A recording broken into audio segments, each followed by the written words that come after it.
Hello guys, स्वागत है आपका अपने YouTube channel learn with Aarti ma'am में। जैसे कि आपको पता है कि केवीएस और एनवीएस ने आपके नए रूल जारी कर दिए हैं और इसमें काफ़ी कुछ बदलाव देखने को मिला है। जो भी पहले रूल थे उससे काफ़ी चेंजेस कर दिया है इसमें, तो उसी के बारे में आज हम अच्छे से बात करेंगे। क्योंकि नए रूल आपको जानना बहुत ज़रूरी है। फॉर्म आप तभी फिलअप कर पाएंगे जब आपको सारी चीज़ें डिटेल में पता रहेंगी, वरना बहुत सी चीज़ें हैं जो पहले थी और अब हटा दी गई हैं। ठीक है, तो उसी के बारे में हम अच्छे से चलिए स्टार्ट करते हैं आज का वीडियो। सबसे पहले हम बात करते हैं टीजीटी के बारे में कि टीजीटी में आपका केवीएस ने क्या क्या चेंजेस किया है। केवीएस और एनवीएस ने आपका सेम चेंजेस किया है। ठीक है, तो सबसे पहले हम केवीएस के बारे में बात करते हैं।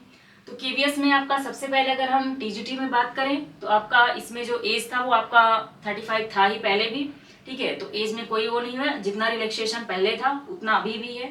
तो और सबसे अच्छा है कि महिलाओं के लिए आपका अच्छा है उसमें 10 ईयर्स जो है फीमेल के लिए आपका रिलैक्सेशन पहले भी था और अभी भी वो है। ठीक है तो सबसे पहले एज अगर हो तो 35 हो गया।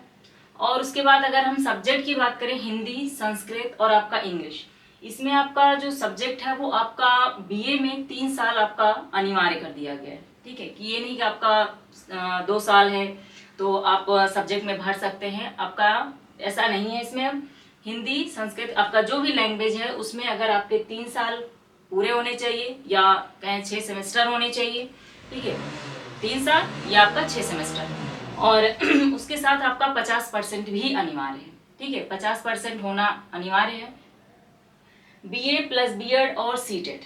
बीए आपका वो सब्जेक्ट आपका 3 साल होना चाहिए, प्लस बीएड होना चाहिए और प्लस आपका सीटेट होना चाहिए, और सीटेट में भी लेवल 2 आपका होना चाहिए।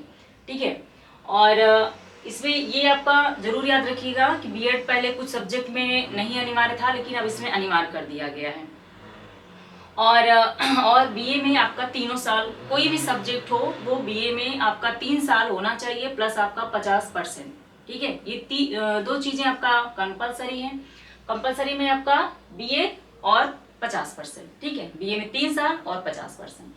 और अगर हम मैथ की बात करें आपका सब्जेक्ट की, तो इसमें भी आपका 3 साल आपका होना चाहिए वो सब मैथ, और प्लस 50%। इसके साथ साथ आपका फिजिक्स, केमिस्ट्री, बायो या आपका स्टैटिक्स, इसमें कोई भी आपका उसके साथ 1 साल या 2 साल आपका ये सब्जेक्ट भी मैथ्स के साथ होना चाहिए। उसके बाद हम साइंस की बात करें तो साइंस में आपका ये भी आपका जो भी सब्जेक्ट है 3 साल होना चाहिए। जैसे आपका बॉटनी अगर आपका कंसर्न सब्जेक्ट है तो उसके साथ साथ आपका केमिस्ट्री या जूलॉजी होना चाहिए। अगर जूलॉजी है तो बॉटनी और केमिस्ट्री आपका उसके साथ 1 साल या 2 साल आपका उसके साथ होना चाहिए। तो ये कंपलसरी हो गया है। और एसएसटी की बात करें, history, geography, economics, political science, और ये आपके हिस्ट्री या जियोग्राफी आपका 3 साल होनी चाहिए, प्लस उसके साथ आपका कोई भी इसमें से एक सब्जेक्ट 1 साल 2 साल आपका उसके साथ होना चाहिए। ठीक है, ये था टीजीटी के लिए आपका। सबसे इसमें मेन आपका क्या है, बीए में 3 साल आपके सब्जेक्ट होने चाहिए, प्लस आपका 50% होना चाहिए। बीएड भी आपका कंपलसरी है। ठीक है, बाकी आपका अपना अपना सब्जेक्ट है, जिसको मैथ्स के लिए तो आपका उसमें भी आपका 3 साल होना चाहिए, प्लस 50% होना चाहिए। और सभी के लिए अगर कहें तो वैकेंसी सभी में अच्छी खासी हैं। ठीक है, अगर लैंग्वेज की बात करें तो आपका हिंदी में 2000 से प्लस है लगभग, संस्कृत में भी 1000 प्लस है, और आपका इंग्लिश में भी अच्छी खासी पोस्ट है। ठीक है, तो वैकेंसी आपकी बहुत अच्छी खासी है, तो अच्छे से प्रिपरेशन करते रहिए। चलिए आगे हम पीजीटी के बारे में बात करें तो पीजीटी में भी आपका बीए प्लस एमए और प्लस बीएड आपका अनिवार्य है। ठीक है, बीए, एमए और बीएड, और उसके साथ आपका 50% अनिवार्य है।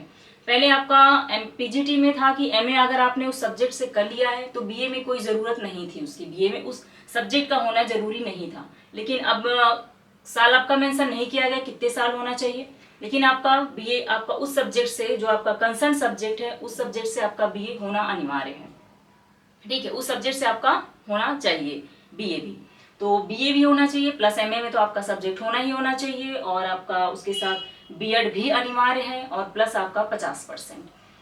और उसके जैसे आपका बात करें कंप्यूटर साइंस में, कंप्यूटर साइंस में आपका बीएड पहले अनिवार्य नहीं था। ठीक है, कंप्यूटर साइंस में आपका बीएड अनिवार्य नहीं था, और अब आपका बीएड उसमें अनिवार्य कर दिया गया है, प्लस उसके साथ साथ उसमें 50% भी आपके अनिवार्य कर दिए गए हैं। उसके बाद बाकी सब्जेक्ट की बात करें तो हिंदी, संस्कृत और आपका English, Hindi Sanskrit English language की अगर बात करें तो इसमें भी आपका बीए, ठीक है, BA plus MA BEd plus 50%, ये चीजें आपका इसमें भी अनिवार्य है। कोई भी सब्जेक्ट हो, सभी सब्जेक्ट के लिए आपका बीएड अनिवार्य कर दिया गया है। अगर आप टीजीटी और पीजीटी की तैयारी कर रहे हैं तो आपका बीएड कंपलसरी है, ठीक है, बिना बीएड या आपका नहीं कर सकते हैं। बाकी पीआरटी की बात करें तो इसमें आपका 12th में 50% होना चाहिए, ठीक है, 12th में आपका 50% होना अनिवार्य है। और प्लस आपने जो भी किया हो बीटीसी, डीएलएड और प्लस इसके साथ साथ आपका सीटेट लेवल 1 पास होना चाहिए, ठीक है। टीजीटी के लिए आपका सीटेट लेवल 2 पास होना चाहिए और पीआरटी के लिए आपका लेवल 1 सीटेट पास होना चाहिए, ठीक है। और ओवरऑल हम बात करते हैं आपका एज रिलैक्सेशन की, तो कितना किस कैटेगरी को दिया गया है। तो SC ST का अगर हम बात करें तो आपका 5 साल था और ओबीसी के लिए 3 साल, ठीक है। और अगर फीमेल के लिए बात करें तो आपका 10 ईयर्स, ठीक है। तो फीमेल के लिए आपका 10 ईयर्स काफ़ी है कि अगर पीआरटी में जैसे आपका एज 30 दिया गया है, ठीक है, 30 एज है, तो उसमें अगर 10 ईयर्स मिल जाता है आपका 40 हो जाता है, ठीक है। तो आपको काफ़ी अच्छी रिलैक्सेशन है फीमेल के लिए। तो अपना जो भी आप तैयारी कर रहे हैं उसको अच्छे से तैयारी रखिए, क्योंकि हो सकता है वैकेंसी आपको अप्रैल और या हो सकता है आपका मई में देखने को मिल जाए, ठीक है। तो जो भी तैयारी कर रहे हैं, क्योंकि आपका कभी भी इसकी वैकेंसी का नोटिफिकेशन आ सकता है, तो अपनी तैयारी को अच्छे से करते रहिए। अगर बात करें एनवीएस की तो एनवीएस में भी आपका सेम चेंजेस कर दिया, यही सेम चेंजेस किया गया है जो भी आपको केवीएस में देखने को मिलता है, ठीक है। बीए बीएड और प्लस आपका 50% और सीटेट लेवल 1, जो भी आपका केवीएस में चेंजेस किया गया है, सेम चेंजेस आपका जो है एनवीएस में भी किया गया है। और अगर आप केवीएस और एनवीएस की तैयारी कर रहे हैं तो आप अच्छे से करते रहिए और जुड़े रहिए, ठीक है। और हमारे चैनल को अगर आपने सब्सक्राइब नहीं किया है तो चैनल को सब्सक्राइब जरूर कर लीजिए, ताकि आपको ऐसे ही महत्वपूर्ण अपडेट मिलते रहें। और अगर कोई भी हिंदी से टीजीटी पीजीटी केवीएस एनवीएस में कोई भी तैयारी कर रहा है, तो अगर उसका सब्जेक्ट हिंदी है तो हमारे चैनल को सब्सक्राइब कर लीजिए और जितना ज़्यादा हो सके लाइक शेयर जरूर करिए। Okay guys, thank you.